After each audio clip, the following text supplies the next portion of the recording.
War and the conflict between Elon Musk and Putin. In the wake of the conflict between Russia and Ukraine, the world is threatening to fall apart.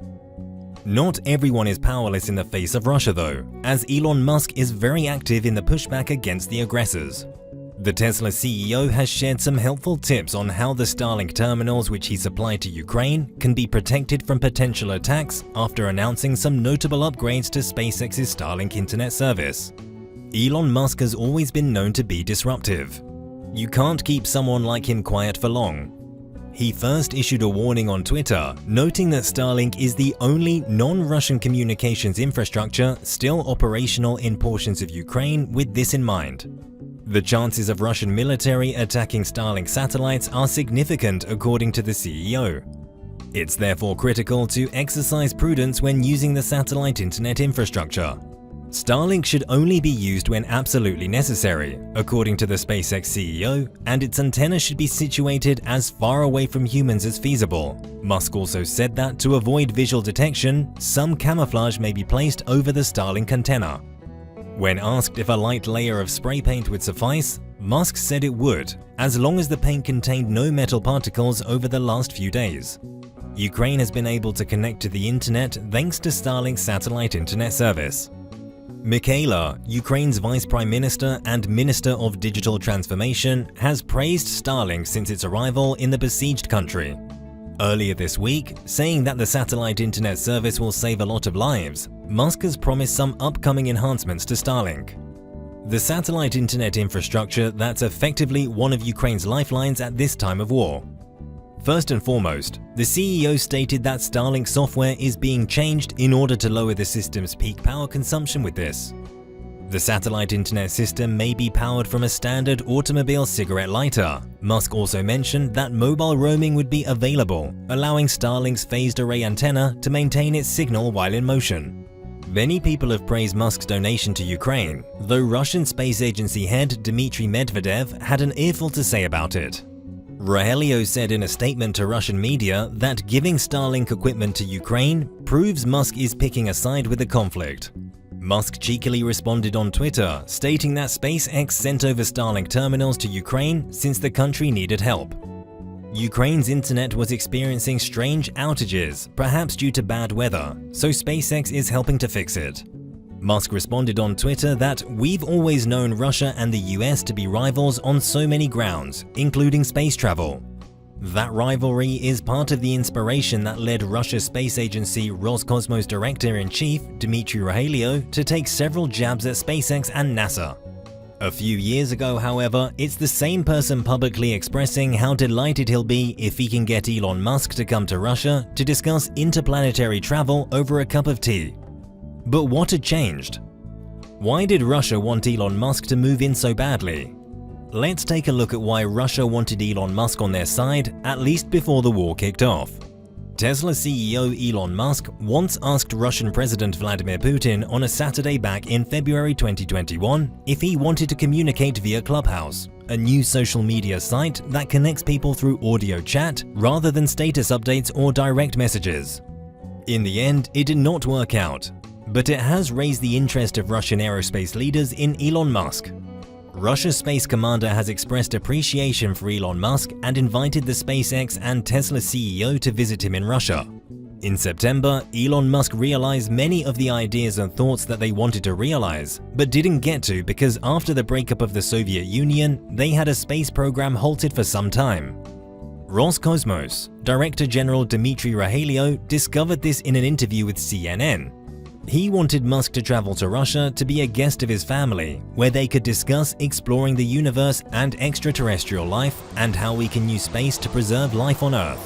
He also praised billionaires Jeff Bezos and Richard Branson, adding that they invest in things that are good for society. According to him, our rich prefer to invest more in yachts rather than in spaceships, he said. However, the children of present Russian millionaires may be far wiser individuals.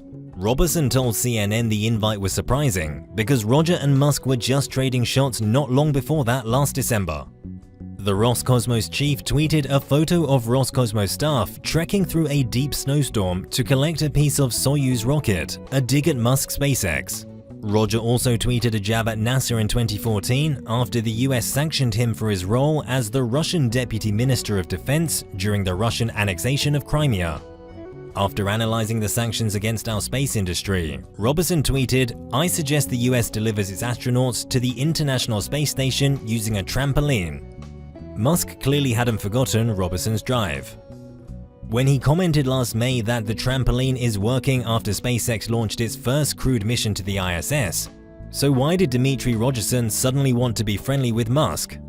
Before the start of the war, if Rogerson could persuade Musk to pay him a visit in Russia, he and the country's space program would be able to bask in Elon Musk's glory. Musk's presence would undoubtedly be beneficial to Russia's space program during such a visit. By meeting with Musk, Robertson may establish himself as an equal. Both he and Russia's floundering space program would benefit from this publicity, attracting Musk to the upcoming Soyuz launch, which is likely just as important to Roger. If not more so, this is because Rogerson is in and Cosmos have invested a significant amount of money in this mission, which will be piloted by cosmonaut Anton Shkaplerov and will carry 2 other passengers, Yulia Parisian and film director Clem Chappell. Tesla has drawn great attention from Russia industry executives, according to Reuters in Bloomberg. Elon Musk revealed a presentation in Moscow earlier this year that the company was considering creating a production site. There, Musk claimed that Russia is one of the locations where the company may locate a facility in the country. Both major companies and startups are vigorously concentrating on connected and autonomous driving automobiles. A strong government focuses on promoting the country's automobile sector is a major driving factor for Russia's stringent environmental rules on pollution and carbon emissions. On the other hand, necessitate large investments. The latter part fits perfectly in with Tesla's vehicles and the value they can bring to the Russian car market. We can safely say for now that we don't think Tesla would be making an appearance in Russia anytime soon. Elon Musk has indicated that SpaceX may salvage the International Space Station. If Russia withdraws, and experts have devised blueprints for how the company could accomplish this, Russia is an important part of the ISS, providing the technology that allows it to stay in space securely. But the 23-year-long alliance is under pressure from the ongoing invasion in Ukraine, which threatens the existence of the ISS in response to sanctions in the past. Russia's space chief has threatened to let the station crash upon the US. Or Russia, Musk replied to roast Cosmos Director General Dmitry Rahelio on Twitter with nothing but his SpaceX's company logo. Talk about a boss move. NASA relies on Russia to shoot its people up into space, but has enlisted SpaceX to take over in the future. One of its astronauts now on the ISS, Mark Vederhai, faces an unpleasant return to Earth on March 30th on board the Russian Soyuz MS-19 spaceship destined for Kazakhstan back on Earth. The invasion of Ukraine by Russia has fueled fears of a gas shortage and increased energy prices, especially in Europe, which has become heavily reliant on Ukraine's gas exports. The crisis has brought attention to the significance of shifting to clean and renewable energy sources, as well as to everyday objects like electric vehicles that efficiently use them. A fresh set of tweets from Elon Musk is added to these concerns. In one tweet, Musk called on Europe to restart dormant nuclear power stations, describing the need for this move as extremely obvious and critical to national and international security. Europe has been steadily moving away from nuclear power, attempting to fill the hole with renewable energy sources. However, as concerns about the energy issue grow and clean alternatives fail to keep up, this has become a problem, according to the International Energy Agency. During the last decade or two, the EU has become increasingly reliant on Russian gas exports. As of last year, Europe relied on these supplies for 32% of its needs. The military action in Ukraine and Russia's broader aggressiveness towards Europe have shown us how serious this dependence is. A lot of countries are at risk of energy shortages and rising expenses.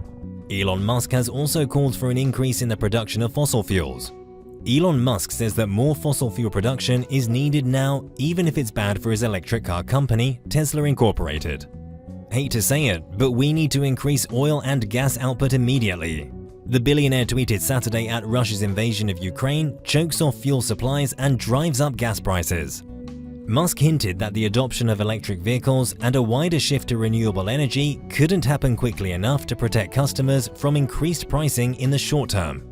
Obviously, this would hurt Tesla, But sustainable energy solutions can't react quickly enough to compensate for Russian oil and gas exports. The demand for electric vehicles already exceeds the supply. If Tesla can deal with some supply chain problems though, they could take advantage of the coming surging gas prices.